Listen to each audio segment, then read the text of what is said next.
Hello everyone and welcome to today's menMD Real Talk webinar, Vacuum Erection Device Online Clinic. My name is Austin Hunt and I'll be your moderator for this event. I work on the marketing team here at menMD and I'm excited to be hosting this session today. Before we get started, we have a short disclaimer that we need to review. The health and medical information provided during this webinar, as well as the questions and responses from the webinar providers, are solely for informational purposes. This content is not intended to take the place of advice or treatment from health professionals. Nothing presented in the webinar is intended to be used for medical evaluation, diagnosis, or treatment. It is not intended to substitute for your relationships with your own healthcare and pharmaceutical providers. Always seek the advice of your healthcare provider before beginning any new treatment, or if you have questions regarding a medical condition. All right, with that being noted, I'm pleased to introduce today's presenter, Patrick Carpenter. Patrick is a pharmacist located in Portland, Oregon, who specializes in erectile dysfunction, men's sexual health, drug relations, and pharmacy compounding. Today he's going to cover VED device assembly, penile reconditioning, VED use for sexual activity, penile rehabilitation for post-prostate treatment, and then hold a live Q&A to close out the webinar. So, without any further ado, I'd like to kick things off by welcoming our presenter. Patrick, over to you. Great, thanks Austin. Appreciate the setup and welcome to the presentation, folks. Looking forward to walking you through some slides about vacuum erection devices, as Austin said, and then we'll go to the live Q&A for the second half, or more than the second half of the presentation. Before we kick this off though, let me ask some poll questions. We'll go ahead and that'll help me understand who's in the audience. So let's start with poll question 1, please. How long have you been experiencing erectile dysfunction? Select an answer, please. Okay, the majority of participants said 3+ years. There's a smattering of beginners here, with the second highest group being 1 to 2 years. So we have a group that is not necessarily new, largely not new to erectile dysfunction. Thank you for that information. The next poll question: have you attempted to use a VED before? Yes or no, please. Pretty evenly split here, 47 yes, 53 no. So although we have a group that skews towards more longer duration of erectile dysfunction, about 50-50 split on yes or no, the attendees have used a VED. Thank you for that. And I believe we have one more poll question before we get started with the presentation. Attended a menMD Real Talk webinar before? Yes or no, please. Okay, and this time 53% yes, 47% no, so about evenly split. Sometimes some of the group first time, some of the group have been to a presentation before. Maybe you've seen me do this exact same presentation before. Welcome back if that's the case, and welcome to those people who are new to the menMD webinar process. Looking forward to telling you a bit about vacuum erection devices. So I'm going to go ahead and get started with the slide presentation then. So the erection process. The normal erection process is, first things first, you become mentally aroused. I say that that's having sexy thoughts. And then those sexy thoughts trigger a physiological reaction in your body, which causes a smooth muscle in the penis to relax. Those smooth muscles normally keep the penile artery constricted. That smooth muscular relaxation allows the penile artery to expand. Blood spills into the corpus cavernosum, the erectile chamber, and this makes the penis grow in size and become rigid. Also around the base of the penis, that swelling corpus cavernosum causes constriction of the veins that leave the penis. The natural erectile process is a delicate balance of blood flow into the penis and venous return out of the penis. So there's always fresh blood coming in and a small amount of blood leaving in a normal erection process. Here's a picture of one particular VED in the setup. I'll walk you through sort of the theory now and more about the VED. The vacuum erection device is an FDA-approved Class 2 medical device. They've been used in this capacity since about 1982. It's called a vacuum therapy system, a VED. More colloquially, it's called a penis pump. How does it work? Well, you see this hollow plastic tube that's placed over the penis. A vacuum is created either mechanically or by hand, depending on the type of device that you have. And that decreased pressure in that chamber around the penis causes this artificial relaxation of the smooth muscle, and blood spills out of the penile artery and the penile veins, causing an erection. How effective is it? Well, if over 90% of men can get an erection, you know, the vast majority of men will find success with this. The reason it doesn't work more often than not is sort of lack of interest or failure to sort of devote the amount of effort needed to learn how to do this. There's a constriction loop. I'll talk about that in detail. If you're using the vacuum erection device to get an erection for sex, you'd use the constriction loop. If you're just using this for penile reconditioning, or what I'm going to call penile rehab, you're probably not using the constriction loop at the base of the penis. Optimizing VED performance. This is again about practice. As I said a minute ago, over 90% of men will be successful when using a VED. The number one reason why people aren't successful is sort of a lack of motivation to do this, or lack of desire to sort of troubleshoot and learn how to use the system. It's like learning how to do any new thing. You don't just hop on a bike for the first time and you know, go for a race. You fall, you stumble, you have to practice. Same with the VED. So, you know, think of other orthopedic devices like a VED that you don't just sort of know how to do right off the bat. A pair of glasses, you have to adjust the glasses. A knee brace or a back brace, you know, if you're putting a Velcro knee brace on, you have to adjust that. Even crutches, you might have to adjust the height, make fine adjustments to the height by an inch or so the first time you're using it. So we offer that just as an example that, you know, no medical device works the first time perfectly. It doesn't mean there's something wrong with the device. It's about your own familiarity with it.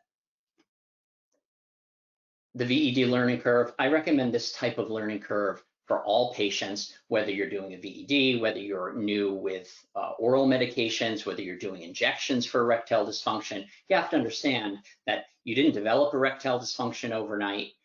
We're not necessarily going to fix this overnight. I typically, this is my own personal opinion here, but I usually say about 6 times is the amount of times that it's going to take either using the VED or using an injection to get this all figured out and feel comfortable with it. So understand going in that there's a learning curve, and be willing to sort of be patient with yourself and learn about the product and train your body for the best results. Certainly a desire to learn a new skill and a supportive partner is going to help. You should read the instructions, attend a webinar like this. You're already doing the right thing, showing an interest in learning more. Commit how to learn the device before attempting sexual intercourse. You certainly don't need to be stumbling through trying to get an erection with the device, or putting the constriction loop on and then going to have sex with your partner. Maybe you're already anxious. It's the first time you're doing this. Your results may not be perfect. Then you're going into what could be a high pressure situation, trying to please yourself or your partner. So again, practice before you go to game night. Focus on the goal. Again, you're trying to consistently create your fullest natural erection in 1 to 3 minutes. That's ultimately the end goal with the VED, is that you're going to create a full erection in 1 to 3 minutes. And if this is not the result you're having, certainly keep practicing. And again, as I said, starting off, understand the amount of time without experiencing natural erections is going to be a factor in reconditioning the blood vessels. So it's no different than sort of lifting weights. You know, you don't just go to the gym and suddenly be able to lift a 200-pound weight. You've got to work up to that. And if 20 years ago you could lift a 200-pound weight and you haven't been to the gym since then, again, it sort of doesn't matter. You don't just go back. You've got to build up to that again and practice. So we're going to talk about a VED for penile reconditioning, or penile rehab, as I'm going to call it. And then in this, on the other end of this, we'll talk about a VED for sexual intercourse. So penile reconditioning. I really enjoy this topic. Penile reconditioning is the idea that during penile inactivity, there's a loss of nocturnal erections, and the VED can stimulate erections, stimulate blood flow and oxygenation in the penis, which is like physical therapy for your penis. So the VED is highly recommended for men who've been sexually inactive or no longer experiencing nocturnal erections. This could be men after a radical prostatectomy. It could be just natural aging. There's a variety of different specific indications that get a man to a point where he would benefit from penile rehab. So nocturnal erections, this is something that occurs in all men, certainly younger men. It's 3 to 5 natural erections that occur during your sleep. It's not a completely understood process medically. The theory is that those natural erections, again, stretch the penis, cause penile oxygenation, and just like the penis is being exercised in your sleep.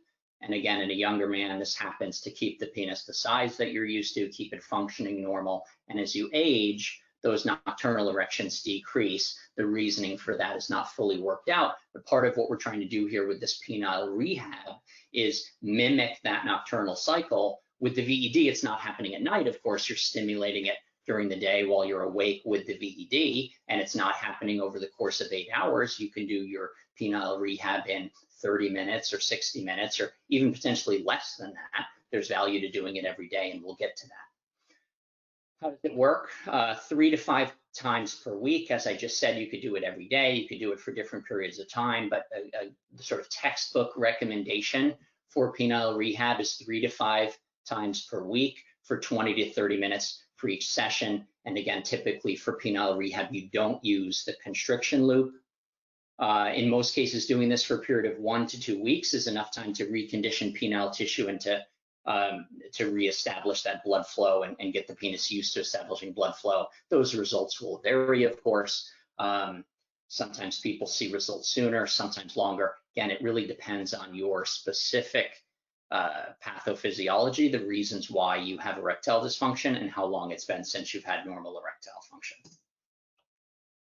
The VED components, you see them here laid out in the picture. The pump head, 2 is the tension system loading cone, which not everyone uses. That's really used to make it easier to get the constriction ring or the tension system onto the base of the device.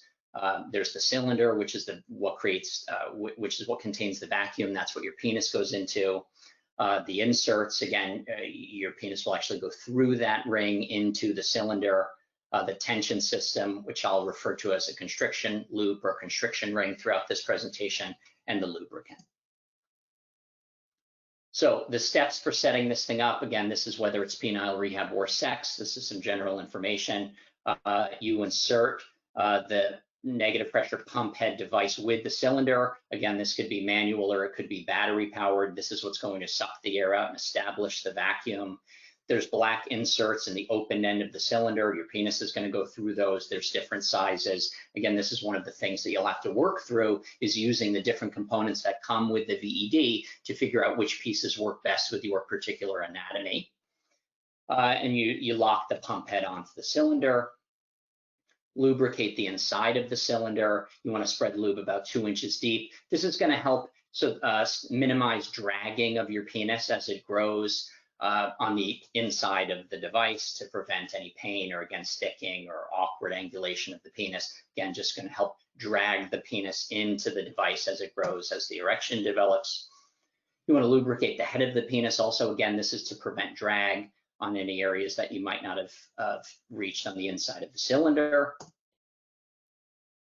You want to lubricate the rim of the cylinder. This is no longer necessarily about protecting your penis from dragging on the inside, and it's more about creating a seal. The whole system here depends on the air being able to be sucked out of that cylinder, and that lube around the rim of the system is going to help create a tight seal between your body and the device so that you can have the desired results. That's another very common sort of troubleshooting point early on, is guys don't put enough lube around the base, or they don't hold the VED with enough pressure to the pubic area at the base of their penis to create a tight seal.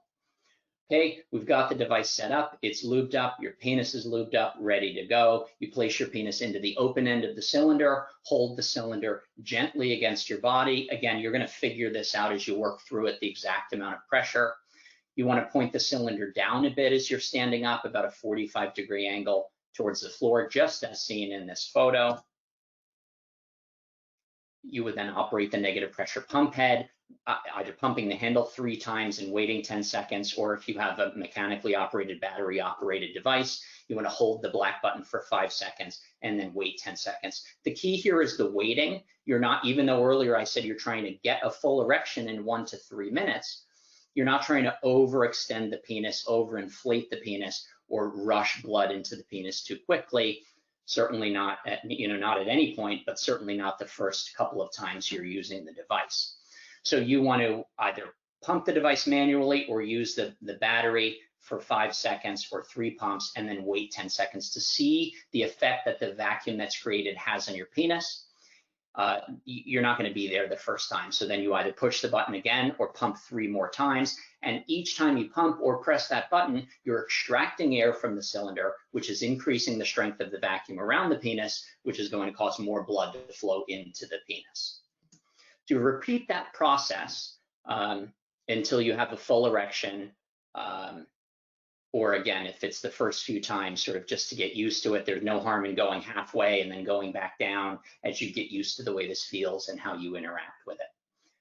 Ultimately, after you've, again, we're not going to use the constriction loops for penile rehab, and we are focused on penile rehab for this portion of the presentation.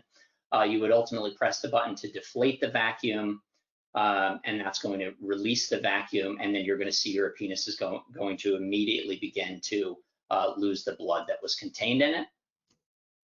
Some general guidelines about this: after the erection is created, you want to hold the erection in the cylinder for 1 to 3 minutes. Again, this is about getting those penile muscles and veins and arteries used to holding that volume again, used to being in that erect state. You want to release the erection while keeping the seal between your body. And that's because for penile rehab, you're going to cycle through this and get 3 to 5 erections all within one cycle. So there's no reason to break that seal at your base, because then you're going to have to struggle with not struggle, but you're going to have to reposition the cylinder so that you've got a nice seal in order to reinflate the penis and reestablish an erection. So you would inflate slowly and then hold the erection for a few minutes, then deflate it, and then sort of rinse and repeat, right? 3 to 5 times for a total of 10 to 15 minutes per training session. VED for sexual intercourse. So we'll transition now from talking about rehab to talking about sexual intercourse. And I'm going to show you a video that's going to explain this part to you, and then I'll pick up from there. Bear with me just a minute while I activate the video.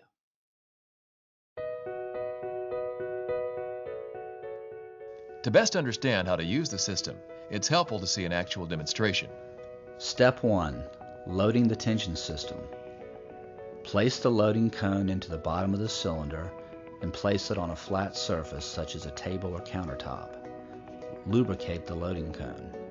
Grasp the bulky part of the handles of the tension system and slide it down onto the cylinder, mounting it approximately 1/4 inch from the edge of the cylinder. Remove the loading cone. Insert the large comfort insert into the base of the cylinder. If necessary, insert the small comfort insert into the large comfort insert. Step 2. Assemble your system. Assemble your system by lining up the negative pressure device with the negative pressure cylinder. Give the negative pressure device a 1/4 inch turn to secure to the negative pressure cylinder. Do not over tighten. Step 3. The lubrication process. Lubricate the inside of the bottom of the cylinder generously up to 2 inches inside the cylinder. Lubricate the glands of the penis to ensure that during engorgement the penis will not stick to the sides of the cylinder. As if applying toothpaste, lubricate the rim of the cylinder and comfort insert with a generous bead of lubricant. Step 4. The application process. Apply the system over the penis with the system pointed down towards the floor at a 45-degree angle. Make sure that the penis is resting at the bottom of the cylinder. Give the system a twist back and forth to ensure that a good seal is created against the body. Do not press the cylinder too hard against the body. Begin operating the negative pressure device by pumping the handle 3 times. Wait 10 seconds to allow blood to flow into the penis. Continue this start and stop process until the penis has reached full engorgement and the penis has lifted from the bottom of the cylinder. Be careful not to create negative pressure too quickly or overpump. Step 5. Tension system transfer. Holding your hand as if making a C, push the tension system from the cylinder onto the base of the penis. To ensure correct application, please complete this step in one smooth motion, being careful to pull your scrotal tissue downward before transferring the tension system. Step 6. Removing the cylinder. To remove the cylinder, press the round black pressure release button. Once the pressure is released, remove the cylinder from the penis. Once you have removed the cylinder, you are now ready to begin sexual intercourse. Step 7. Terminate the erection. Grasp the tabs and pull evenly on both sides. Allow 10 seconds for blood to flow from the penis. Once the penis has become more flaccid, pull the tension system away from the body and off of the penis.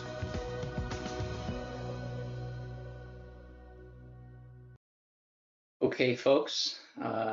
So as you saw, the video really restated a lot of what I said, with a focus really on applying the tension system or constriction loop for the purpose of maintaining the erection after the cylinder comes off in order to have sexual intercourse. So I'll talk a little bit more about that now, and then we'll wrap up and go to questions. You want to be careful when you're taking the tension loop off, not to let it snap on the base of the penis, just because it's going to be painful. The video mentioned making sure your scrotal tissue is not caught in the tension system. Again, it's just going to be painful.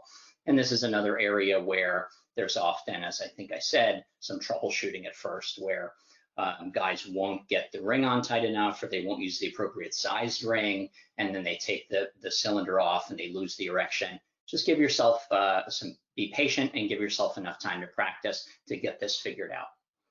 So moving on then from the mechanics of the VED and how to use it and who it's good for, let's talk about who it's good for. So all men actively treating ED can benefit.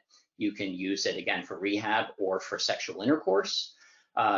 If you have partial erections from oral medication or even from injectable medications, the VED can be a supplement. Following prostate cancer, again, it's very common after prostate cancer that the nerves that help control an erection, penile size, atrophy, or because of the trauma of removing the prostate, they shut down. It's a condition called neuropraxia, and those nerves don't come back online for about 6 months. And again, it varies, but 6 months is a good general jumping off point. And so all through that time of the neuropraxia, it's helpful to potentially use a VED. It's a nice little quote down there in the bottom I won't read, from a published clinical study in the Journal of Sexual Medicine, very well respected journal in sexual medicine, about the use of a VED. Side effects, it can cause blocked ejaculation. So again, that's the tension loop. If you're squeezing the base of the penis and constricting the urethra, it may make it difficult for ejaculate to come out. Men after a prostatectomy will experience a dry orgasm anyway. They won't ejaculate because most of the ejaculate is prostatic fluid, and without the prostate, again, there won't be any ejaculate. It can cause penile numbness, bruising, discomfort. Again, a lot of that is related to the constriction loop at the base of the penis. You can have some of those effects just from the vacuum, or if there's dragging of the penis on the cylinder, which we try to minimize from using that lubricant. You can get more information from menMD.com and programs like this to teach yourself. A big important warning: if you are using this for sex, you don't want to use the constriction ring for more than 30 minutes at a time. That's because it's trapping deoxygenated blood in the penis and constricting arterial inflow. And also there's just, it's an extended period of trauma at the base of the penis from that constriction loop, which needs to be pretty tight in order to trap the blood in there. So no more than 30 minutes when you use the constriction ring, and no more than once a day. And you want to talk to your doctor. You probably didn't get here without having seen a urologist first. But if you haven't, it's not a bad idea to make an appointment with your doctor, a primary care urologist, endocrinologist. There's a number of people that treat erectile dysfunction. There are experts at menMD. And then, of course, if you're taking certain medications, that's a reason why you would double check. So what comes to mind for medications that you'd want to be careful with are anticoagulants like Coumadin, warfarin, Plavix, Lovenox, heparin. You know, I won't name every anticoagulant, but that's going to increase the likelihood that there's going to be bruising or bleeding when you use the VED, either from the vacuum itself or from the tension ring. It's not an absolute contraindication. Just because you're on those medications doesn't mean you cannot use a VED, but you'd want to check with your doctor about that. Note about the sponsor of the webinar. And with that, we will go to the question and answer session. All right. Yes, we got quite a few questions. Like I said, we're going to get to the questions that were submitted during the registration first. But we'll try to get to all the questions if we can. We got, you know, a little over 30 minutes to go. So with that, we'll start with our first question here. How can you make the erection more rigid without injuring yourself? I get semi-hard, but not a full erection.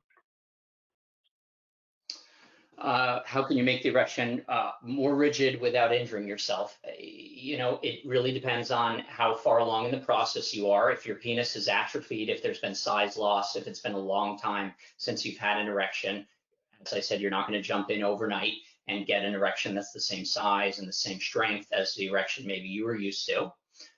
So definitely keep practicing. You know, I would ask how, you know, if you're remembering an erection that you had when you're 18 and now you're 80 years old, it may be that we can never get back to that. You know, just like you can't run as fast or walk as fast potentially, you know, there is some just natural decline from aging. So I would ask you to have realistic expectations. The key there is to keep practicing, keep inflating.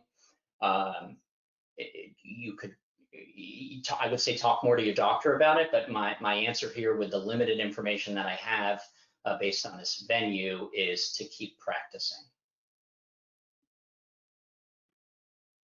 All right, next question here. How long should I wait when cycling the device after releasing the vacuum before reestablishing the vacuum? Yeah, that's you know, there's no hard and fast rule there. It's really a matter of comfort. You want to, if you're using this for penile rehab, which it sounds like what you're talking about, you want to get 3 to 5 erections in that session. That's, let's say, you know, 20 minutes or 30 minutes. So you inflate the erection slowly, as I described, by creating the vacuum. You sit with that erection for 1 to 3 minutes and hang out, and then you deflate the vacuum. You know, maybe that takes 1 to 2 to 3 minutes for the air to go out and for your penis to go down, and then you just start all over again. So don't become overly concerned with that if I don't wait a minute, I'm not going to get the benefit. That's very informal. So you just want to cycle from erect to flaccid and over and over again without any real hard limit on how much time goes by in between while you're deflated.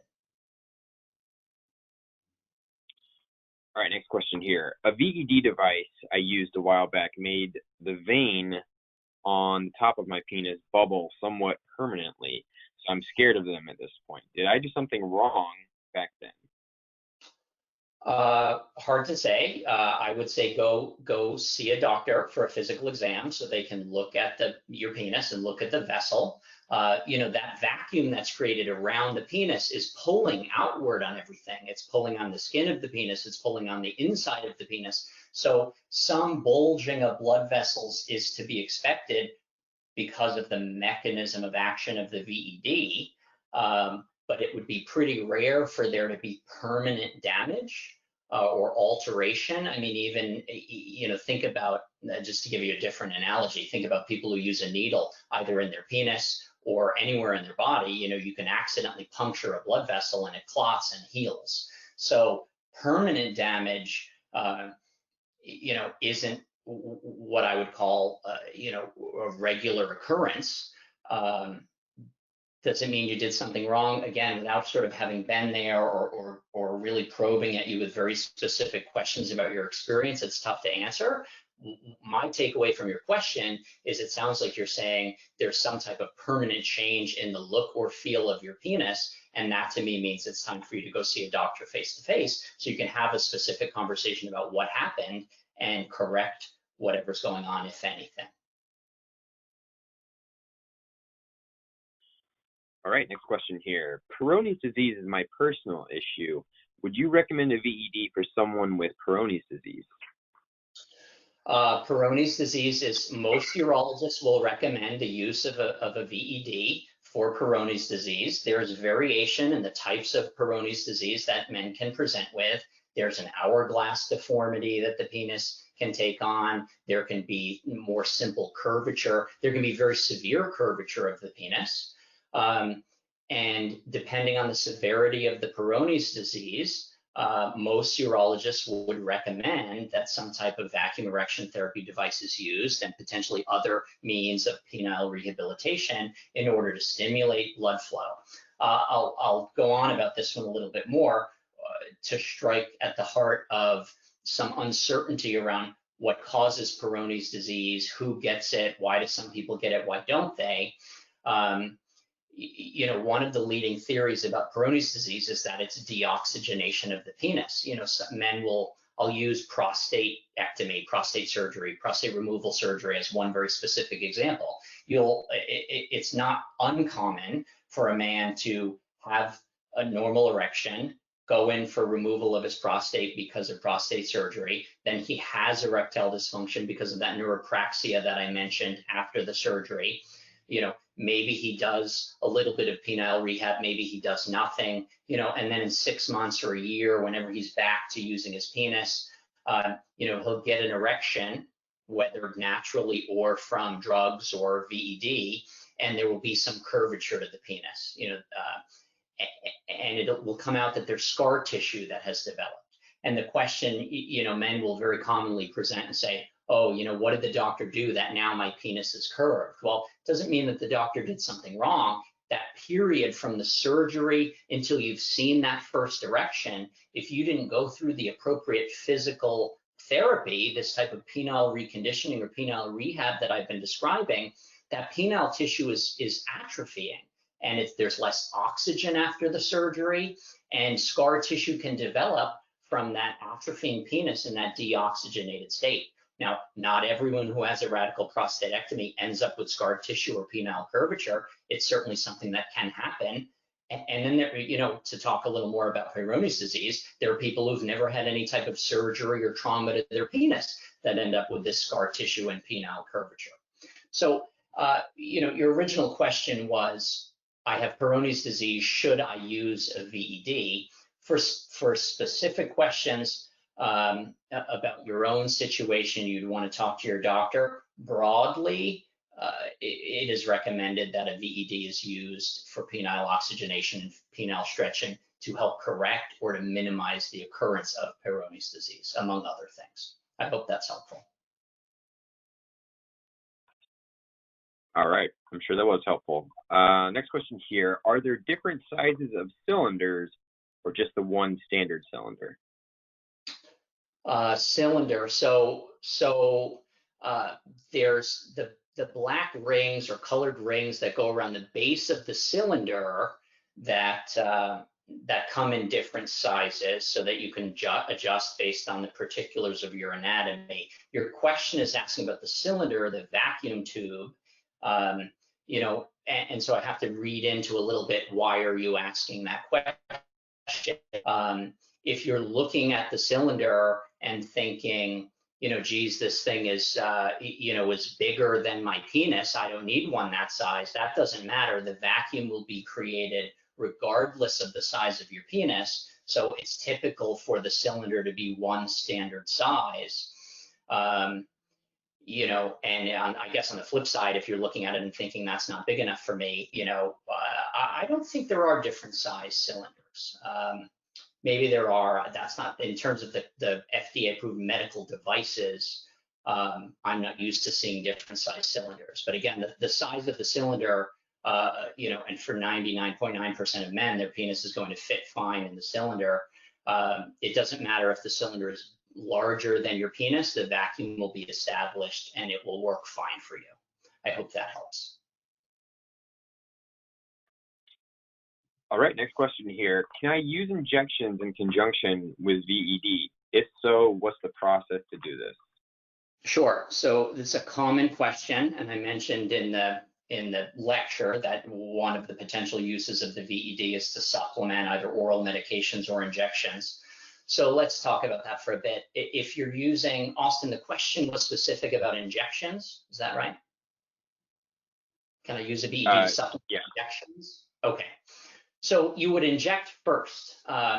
You know, an old nurse that I used to work with years ago would sometimes recommend using the VED lightly prior to the injection, with the idea that it increases the size of the penis and causes some dilation and gives you a larger target to inject into. He used to have some success telling patients that. Personally, I never liked making that recommendation because the vacuum is pulling blood into the penis, and then the moment you take it off, that blood is washing out of the penis back into your systemic circulation. My fear is that if you use the VED first, create some tumescence, which is just a fancy medical word for some blood in the penis, do the injection, and then that blood washes out of the penis as the vacuum goes away, that you're just carrying the medication out of the penis with that blood that diluted it. So personally, I'm not a fan of using the VED first for a minute just to plump up the penis, but that recommendation does exist out there. I'm not saying it's wrong.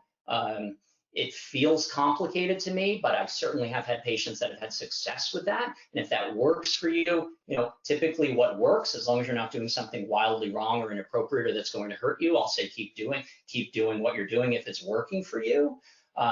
But again, just to be clear, I don't typically recommend using the VED in any way prior to an injection. So what you would do is follow all of the instructions for doing the injection, which is of course outside the scope of this presentation, but there are other presentations about it where you can learn about doing an injection or talk to your doctor or talk to the folks at menMD. So you follow the instructions to do your injection, and then from there, you know, let's say we use that scale of 0 to 10 to rate the rigidity of the erection, where 0 is no change in blood flow or totally flaccid. 10 is a rock hard erection like you would get when you were, say, 18 years old. 6, just a little bit past the middle, is an erection that would be just sufficient for penetrative intercourse. And you know, let's say you're getting a 3, let's say you're getting a 6, whatever erection you're getting from the injection alone that you're not satisfied with, you could put that erection into the VED, that semi-erection into the VED, following all the same instructions that we went through. It's just instead of putting your completely flaccid penis into the cylinder, you're starting with this chubby, with this partial erection, and then you would create the vacuum following those same instructions of pumping 3 times or pressing the battery operated button for 5 seconds. And you'll see continued growth of the penis, continued tumescence as more blood flows into the penis. And then if the goal there is sexual intercourse, you would then use the constriction loop at the base of the penis, all in the same way as if you hadn't injected, right? So in that case, the VED is simply pulling more blood into the penis than what your injection did, what your ICI, intracavernosal injection, did.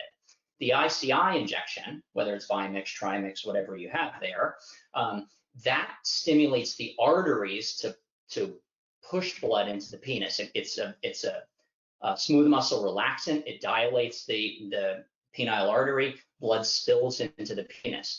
If your injection is only getting you a partial erection, you could either increase your dose, assuming your doctor has authorized you to do that, or if you're at the high dose or for whatever reason you can't inject more of your Trimix or Vimix, then yes, you absolutely can supplement the partial erection that you're getting with the VED to create a full erection, and then use the tension system, the constriction loop, to get an erection sufficient for sexual intercourse. You do have to continue to follow all of the rules around using the tension system, specifically not using it for longer than 30 minutes to trap that blood flow in the penis. Next question, please, Austin. All right, next question on the way.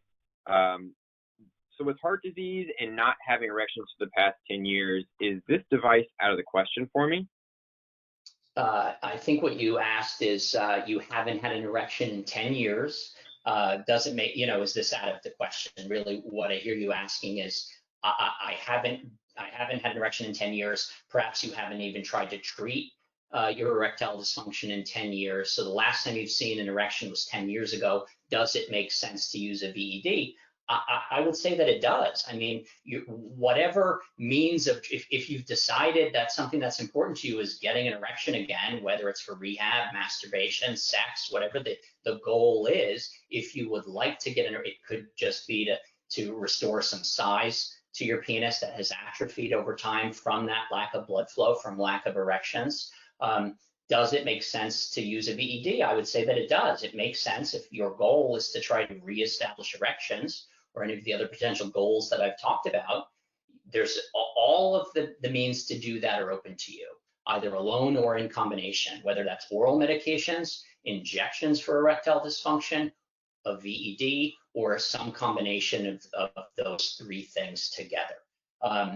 Your question lands to me as like, is there any point? Well, I would say, yes, there's a point. It's clearly important to you, or you wouldn't be asking. And there's nothing about, there's no number where I would say to a patient, you're too far gone, give up on it.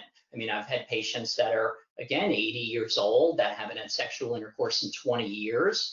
And for whatever reason, they've met someone, they're interested in this now.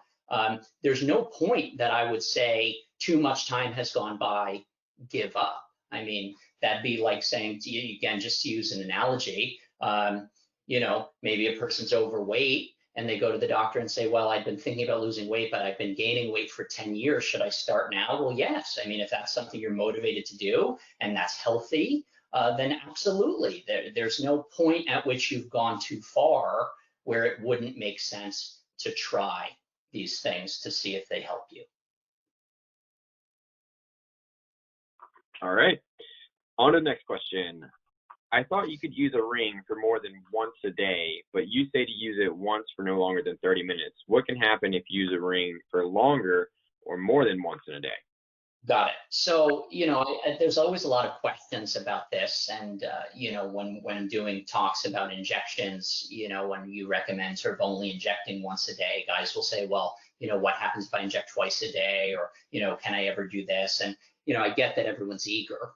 And I appreciate that and respect that. But, this is a medical intervention and we need to sort of approach this safely. So is there ever a situation where you could use it more than once a day? Yeah, if it's your anniversary and you're going to have sex in the morning and sex at night or something like that, once in a blue moon, is something like that okay? Most urologists would say yes, that it is. In the case of the tension system, the constriction loop, what we worry about is the trauma at the base of the penis, either from it snapping off the cylinder tightly onto the penis, or just that compression that it's causing, that tight cinching at the base of the penis is, that's not the way your penis normally works, right? You have this external device on your penis. And so if you squeeze too tightly, there can be trauma and bruising, and some of that trauma could lead to scar tissue formation that could lead to Peyronie's disease. So you're not trying to overdo this because you're not trying to create additional problems. Again, bruising or scar tissue formation that could lead to penile curvature like Peyronie's disease. 30 minutes, why 30 minutes? Well, again, because it's that tension at the base of your penis, and it's the fact that you're restricting arterial blood flow. That constriction loop cinched at the base of your penis, tight enough to trap arterial outflow of blood, is also restricting arterial inflow. And so you run the risk of starving the penile tissue for oxygen. So this is not something to play around with. If the penile tissue is starved of oxygen and dies, there's going to be no treatment that's going to allow you to get a natural erection. No pills, injection is going to work for you because the smooth muscle has died. So, this doesn't happen often, but it can, and that's why there's these guidelines. You're potentially playing with fire if you're trying to push the boundaries on how many times can I use this? How often can I use this? Can I go longer than is recommended? There are real risks there. So, you shouldn't think about this and be in the business of trying to take the most risk to get the reward. What we're really trying to do is minimize your risk to teach you how to do this so that you can have a satisfying sex life or satisfying experience with penile rehab and not have any adverse outcome. So as you start to use the loop for longer than 30 minutes or use the loop multiple times in a day, you're increasing the likelihood of having some type of adverse outcome. So for specific questions about your situation, about can I use it more than once a day? Can I use it longer? I mean, my answer here in this form has to be no. And you should speak to your doctor about your specifics and how often and how long you want to do something like that to be sure that you don't get advice that's potentially dangerous for you. Thank you. All right, on to the next question here. How soon after prostate surgery should you start using a VED for rehabilitation? Yeah, that's a question that I hear often also, and I would say that you should speak to your surgeon and your following urologist about that, because everyone has their own different theories. There's or practices, I should say. There's a period of time right after the surgery where you clearly need to let your penis rest. If you broke your ankle, to use another analogy I often go to, you would go get your ankle reset, and then you're in a cast for a period of time while the bones are healing. And then after you come out of the cast, you go through physical therapy where you're stretching or you're running or doing these exercises to build up your strength. So the period after the prostate surgery is like while you're in that cast. And again, it's a loose analogy. There's no cast that goes on your penis. I'm referencing the leg analogy or the ankle analogy. So there's some period of time right after the surgery where you need to rest.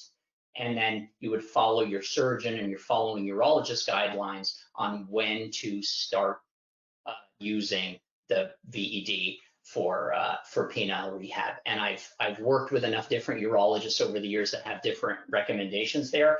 My understanding is there's no standardized set rule there. There's some period where you don't, and then somewhere typically from a week to a couple of weeks afterwards, you start using the VED.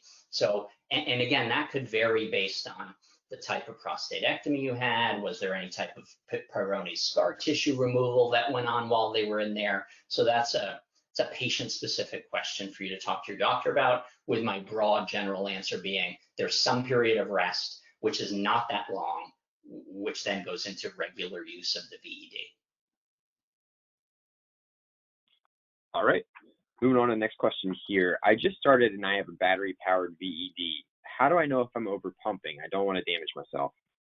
Yeah, great question. I appreciate that you're trying to be careful here. You follow those instructions to press the battery-powered device for 5 seconds, allow the vacuum to be created, wait a minute to see what happens here, wait a few seconds to see what happens to your penis, and then do it again.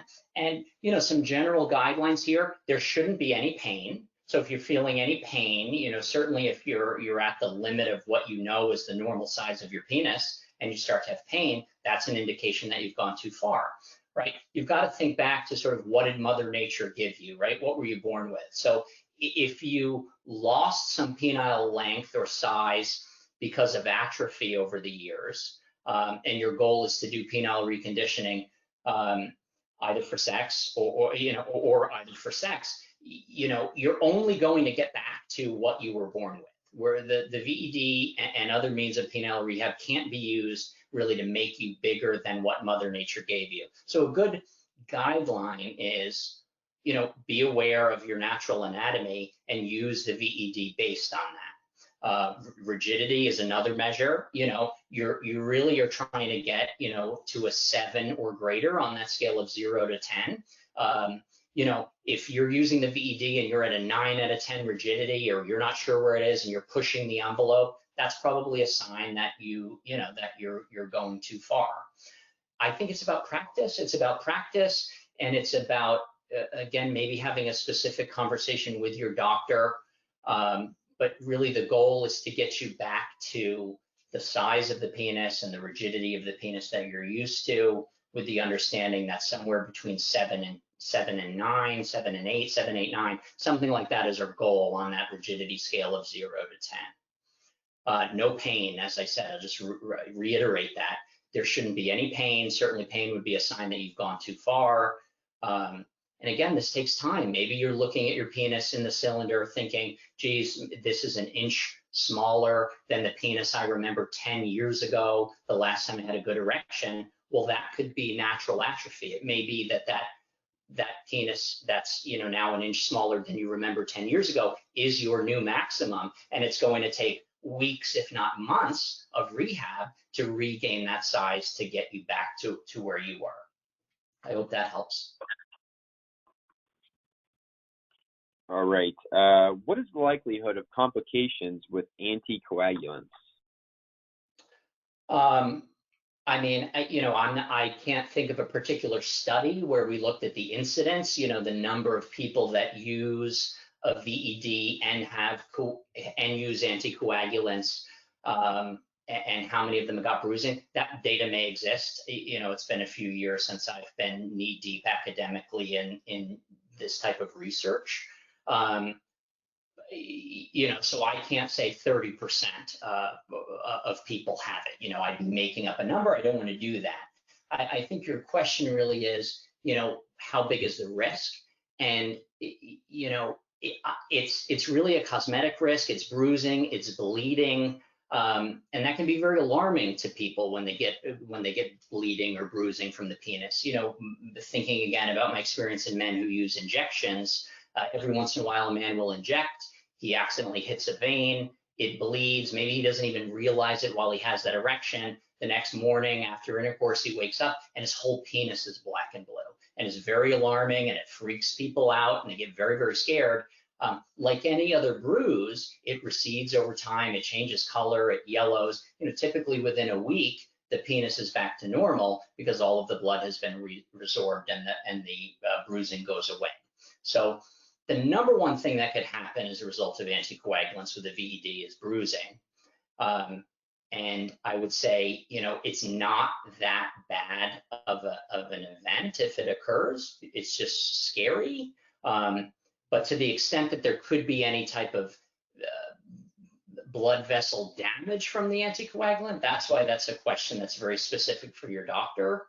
In wrapping up that answer, I would say, although we do recommend talking to your doctor when you're on anticoagulants to make sure that your doctor is okay with you proceeding, the likelihood of some type of severe irreparable damage is small, but you'd want to be aware of that and aware of your risk factors. I wouldn't let anticoagulant therapy alone. As I said when the slide was up, it's not an absolute contraindication. It doesn't mean you can't do it. It's just one of those reasons why you should speak very specifically to your doctor about your particular situation. All right. We're getting close to the end of the event here. Got a few minutes left, so we've got a little bit of time. So we've got time for a few more questions, so we'll get to those now. How does pubic hair affect a tight seal when using a VED? To what extent do you have to shave off or manscape your hair? Got it. I would say that grooming is not a requirement. It's really, again, about practice. It's about using the right amount of lube around the base, and about pressing firmly enough, gently but firmly enough, into the base of the penis to create that seal. If there's a lubricant around the base, even if there's pubic hair there, you're still going to be able to create a seal. So shaving is not required. That said, I've had patients say that it's easier for them when they shave. I think it's about personal preference and about you're willing to try with hair, try without hair. There's no instruction that you have to do it one way or the other. The hair could interfere with the seal. Practice with it. If you're inclined to shave because that makes it easier, it's fine to do that also.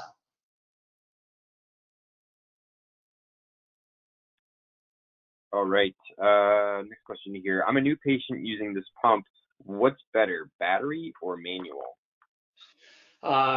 It's a personal preference. There's no, ultimately what's causing your effect is the vacuum seal in the chamber around the penis. And whether it's a manual or a battery powered device, the seal is, the vacuum is created.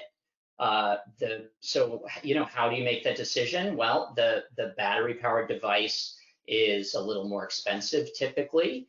So you may have concerns about laying out the money up front that would drive your decision. So yeah, the short answer in the interest of time here is there's one is not better than the other. They both accomplish the same goal. It's just the means by which it brings about that endpoint. So totally personal preference. No, there's no difference in outcomes, no difference in effect. It's just about how you get the erection, how you create the vacuum. You don't have to replace batteries. As the batteries are dying, maybe the performance of the device declines, and so these are just the things that I would think about. But again, I would say that they're equal. It's personal preference. All right. Another question here. What's the difference between a cheap penis pump that I can find on Amazon or pretty much any sex shop and a medical VED?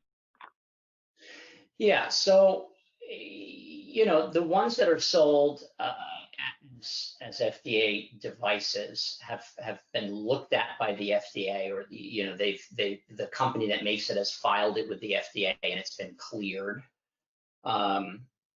Maybe not the device in particular, but the concept of the device has been cleared. The ones that you find in sex shops sometimes, are lesser quality. Maybe they're cheaper. I've seen some of those that don't have the release valve, so you end up creating the vacuum with this little pump here that looks like something you'd use to, inflate a tire or whatnot. And then you've got the vacuum, you've got the erection, and suddenly you realize there's no release valve, and so people are pulling apart at this, or they're at the base of their penis sort of rocking the device to the side to try to break the seal at the base of the penis. So it's typically a quality issue. And these devices that are FDA cleared, they're not that expensive. So, there are VEDs that are like $80, $100. And again, not that that's not an insignificant amount of money, but if you're talking about sort of what type of risks am I willing to take with the safety of my penis, and you're comparing, a device that has been cleared by the FDA and is sold as a medical device that's $80 or $100, and you're comparing that to something from a sex shop for $40, I would say it's not worth that risk. I don't know a lot of men that are like big risk takers when it comes to the safety of their penis. So I would say sort of save up and buy the device that's properly cleared by the FDA for use for penile rehab or for sex. All right, we're now just past 8 o'clock Eastern. So with that, I'd like to thank Patrick for taking the time to present today. And we also like to thank everyone listening in for attending this menMD Real Talk webinar. We hope it was informative and you'll join us again in the future. If you'd like to learn more about VEDs, you have a few options. There are more resources in the Resource Center on menMD.com. You can visit this page to view instructional videos, guides, expert articles, and much more. You can also call menMD at 857-233-5837 or log in to our password-protected secure menMD portal to schedule an appointment with a menMD clinical case manager. If you're interested in purchasing a VED from us, you can do so on the shop page in the menMD portal or by calling into our office at 857-233-5837. We'll also be sending a follow-up email with references to helpful resources and links to each after the event. So I'd like to thank everyone again for attending today's webinar, and we will see you at the next one. Okay, everybody, thank you so much for attending. I appreciate your time and hope you got something out of this, and it was really a pleasure to do this. Thanks so much.